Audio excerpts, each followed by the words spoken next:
Bismillahirrahmanirrahim. Assalamualaikum warahmatullahi wabarakatuh. Alhamdulillahirrabbilalamin. Puji syukur kita sampaikan kepada Allah Subhanahu wa ta'ala, yang mana pada kesempatan kali ini kita bersyukur masih dapat berjumpa kembali di channel Jalan Surga ini, tentunya dengan masih diberikan kesehatan baik secara lahir maupun batin, dan semua kenikmatan serta karunia-Nya tak kurang dari suatu apapun. Amin, amin ya robbal alamin. Tak lupa juga seperti biasanya, sebelum kursi dilanjutkan, untuk lebih dahulu marilah sama-sama kita menyampaikan salawat dan salam tentunya hanya kepada beliau, junjungan kita baginda Rasulullah Nabi Muhammad SAW, yang mana sama-sama kita ketahui berkat beliaulah kita semuanya, khususnya umat muslim dimanapun saja berada, telah dikeluarkan dari alam kegelapan dan telah menuju alam nur atau cahaya seperti apa yang kita rasakan saat ini. Amin, amin ya robbal alamin. Allahumma sholli ala sayyidina Muhammad wa ala ali sayyidina Muhammad. Allahumma sholli wa sallim wa barik alaihi. Al-Fatihah. Baiklah kaum muslimin rahimatullah, sahabat jalan surga dimanapun saja berada yang dirahmati oleh Allah. Seperti yang sudah saya sampaikan di judul deskripsinya, yaitu pesugihan halal tanpa ritual apapun. Nah, ini nantinya bisa saudaraku praktekkan, diamalkan minimal 10 kali atau 100 kali ataupun 1000 kali. Nah, itu dibaca terutama khususnya setelah menunaikan sholat subuh, ya, artinya sebelum matahari terbit.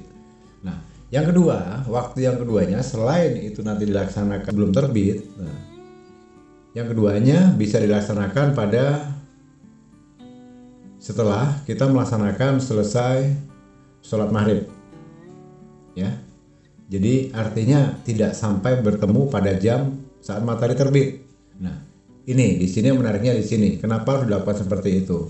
Kalau di metode-metode sebelumnya mungkin biasanya ini diamalkan setelah kita selesai melaksanakan sholat fardu atau sholat 5 waktu. Seperti biasanya mungkin di konten yang lainnya dibaca setelah sholat maghrib, sholat isya, sholat subuh, sholat zuhur dan asar. Nah, pada tema kesempatan kali ini perbedaannya adalah amalan ini nantinya bisa saudaraku baca cukup 10 kali, itu minimal ya, 10 kali atau 100 kali. Bisa juga di angka 1000 kali. Jadi kalau kita setelah sholat subuh itu usahakan jangan sampai matahari sudah terbit tapi kita belum selesai. Nah, artinya harus cepat ya. Nah, yang kedua waktunya perlu gue ulangi, itu setelah sholat maghrib, setelah matahari tenggelam. Nah, memang amalan ini hanya dikhususkan untuk pada kesempatan malam hari, yang mana matahari itu sudah tidak nampak kembali atau tidak kelihatan lagi.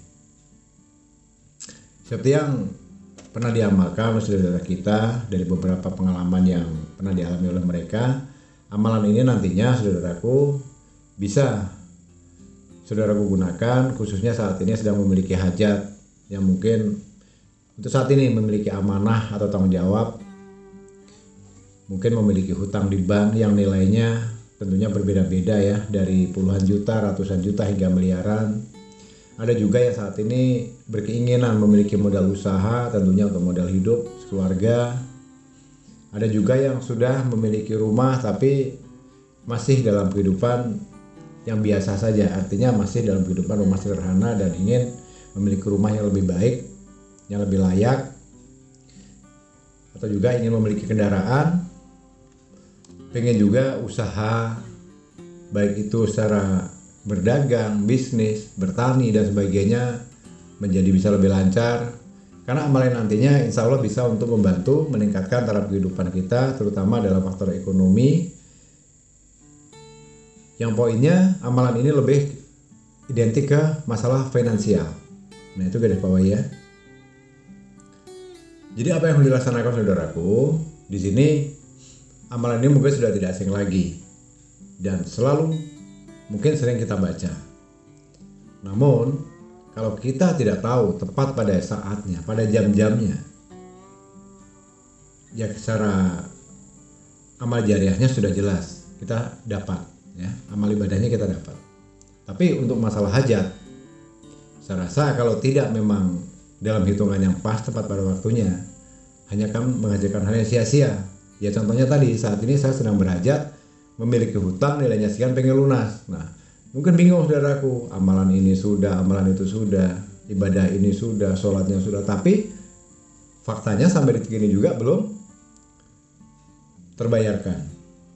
Ada juga diantaranya yang ingin memiliki sesuatu, harta, pangkat, jabatan, kedudukan, ekonomi yang lebih, tapi belum juga terwujud. Nah, sudah saudaraku, nggak usah diragukan lagi, nggak usah ditunda-tunda lagi. Setelah mendengarkan video dan audio ini, mulai malam ini silahkan nanti dipraktekkan, ya.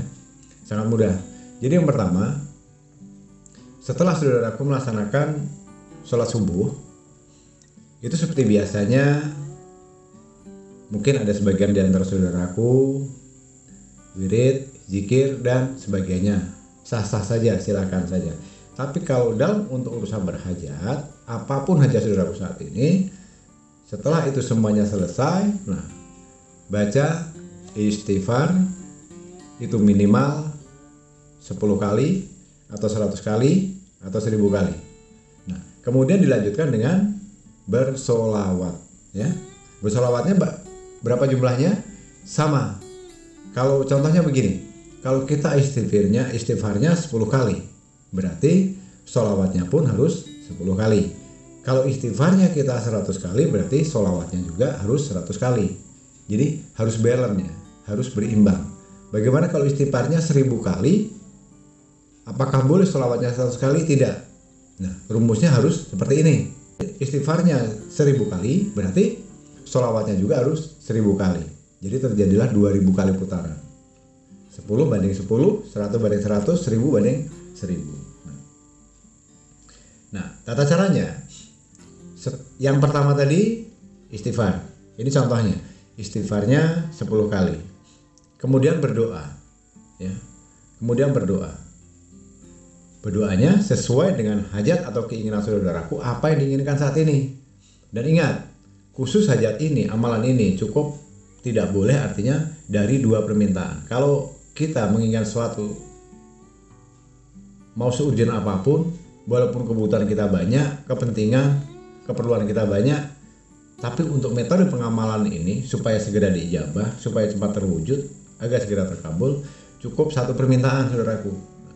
Bagaimana permintaan yang lainnya? Nanti kalau satu ini sudah selesai, nanti baru amalkan lagi untuk yang masalah lainnya, ya. Artinya nggak boleh dalam satu pengamalan ini permintaan kita lebih dari 1, 2 atau 3 tidak boleh, hanya cukup 1. Katakanlah setelah kita baca istighfar, contohnya 10 kali, kemudian kita berdoa, saya punya utang 1 miliar, ya berdoa sesuai dengan bahasa masing-masing. Apakah harus bahasa Arab? Tidak. Pada akhirnya Allah tuh Maha tahu, saudaraku. Bagi yang orang Jawa silahkan menggunakan bahasa Jawa, orang Sunda pakai bahasa Sunda, orang Betawi silahkan pakai bahasa Betawi, orang Sulawesi silahkan pakai bahasa Sulawesi. Nah, itu cara berdoanya. Kalau bahasa Arab boleh, sah-sah saja, asal tahu arti dan maknanya. Nah, saya khawatirkan membaca dengan bahasa Arab tapi tidak tahu artinya, jadi akan sia-sia. Nah, itu caranya, ya. Kalau memang hutangnya saat ini 1 miliar, ya sudah, minta dilunaskan hutangnya 1 miliar. Nah, setelah berdoa begitu, dilanjutkan lagi dengan membaca sholawat. Kalau tadi istighfarnya 10 kali, kemudian berdoa, dilanjutkan dengan sholawat 10 kali dan berdoa kembali. Doanya bagaimana? Sama dengan doa yang pertama tadi. Nah, sekarang pilihannya ada di saudaraku sendiri. Tapi dari beberapa versi, 10, 100, dan 1000. Kalau saya pribadi menggunakan versi yang 1000 kali. Jadi, saya menggunakan istighfar 1000 kali, kemudian berdoa meminta kepada Allah Subhanahu wa taala 1 permintaan. Saya lanjutkan dengan sholawat 1000 kali dan meminta lagi 1 permintaan, tapi permintaannya tetap sama dengan permintaan pertama tadi. Jadi berdoa 2 kali, tapi diminta tetap 1. Ya, itu dipahami, jangan sampai salah. Astagfirullahaladzim, astagfirullahaladzim, astagfirullahaladzim. Nah, itu 10 kali, kemudian berdoa, ya Allah, mintalah. Dilanjutkan dengan sholawat Nabi. Allahumma sholli ala sayyidina Muhammad wa ala ali sayyidina Muhammad. Allahumma sholli ala sayyidina Muhammad wa ala ali sayyidina Muhammad. Sama 10 kali juga kalau kita menggunakan 10 kali. Kemudian berdoa lagi sama dengan doa yang pertama tadi. Kalau 100 kali ya 100 kali. Kalau istighfarnya 100 kali, sholawatnya 100 kali. Kalau istighfarnya 1000 kali, sholawatnya berarti harus 1000 kali juga. Nah, jadi harus balance, harus imbang dan harus sama. Nah, jadi khusus untuk saudaraku saat ini, selama mau melaksanakan atau mengamalkan amalan ini penuh dengan kesabaran, dengan keyakinan, dilakukan secara istiqomah seperti yang selalu Gus Li sampaikan. Sebetulnya apapun yang kita minta pasti dikabulkan oleh Allah. Karena apa? Karena itu adalah janji Allah sendiri. Jika engkau menginginkan sesuatu, maka mintalah kepadaku, niscaya aku kabulkan. Niscaya itu pasti, saudaraku. Cuma yang jadi masalah sekarang, saya sudah mencoba Gus sekian ini amalan ini sekian lama, tapi belum ada hasilnya. Nah, sekarang introspeksi diri. Belum berhasilnya doamu itu karena apa? Biasanya faktor penyebab adalah hal-hal yang sepele. Tidak konsisten. Nah, ini perlu digarisbawahi, tidak konsisten, tidak rutin, tidak mau istiqomah, tidak mau bersabar, masih mengeluh. Artinya, kalau doa kita ingin segera dijawab oleh Allah, ingin segera terwujud, serahkan semuanya kepada Allah. Tanpa ada campur tangan dari manusia manapun, biarkanlah dari tangan Allah itu sendiri nanti akan menyelesaikan semua permasalahan kita, yang akan menyelesaikan semua kebutuhan kita. Nah, itu tata caranya. Maka dari itu nanti kan pada saatnya saudaraku akan merasakan sendiri manfaat dan hasilnya dari apa yang saudaraku amalkan ini. Sangat simpel saudaraku. Ya, inilah pesugihan halal tanpa ritual apapun, tanpa tumbal apapun, mudah dipraktekkan dan sangat pendek. Tapi tolong lakukan ini secara istiqomah. Serahkan semuanya kepada Allah. Baiklah kaum muslimin rahmatullah, sahabat jalan surga dimanapun saja berada di rahmatullah Allah. Gusti rasa cukupkan sampai di sini dulu pada kesempatan kali ini. Lebihnya mau dimaafkan jika ada salah dalam penyampaian, dalam ucapan atau perkataan. Karena pada dasarnya sama-sama kita ketahui kita sebagai manusia tentunya tidak akan pernah luput dari namanya khilaf dan salah. Karena kebenaran itu pada hakikatnya adalah hanya miliklah Allah Subhanahu wa taala semata. Dan tak lupa juga gue sudah ucapkan ribuan terima kasih untuk para subscriber yang selama ini tetap selalu setia mengikuti channel Jalan Surga ini. Dan terima kasih juga untuk semuanya yang telah menyempatkan waktu menyimak video dan audio hingga selesai. Semoga ini bisa bermanfaat. Di akhir kata gue sudah akhiri, wabillahi taufiq wal hidayah. Wassalamualaikum warahmatullahi wabarakatuh.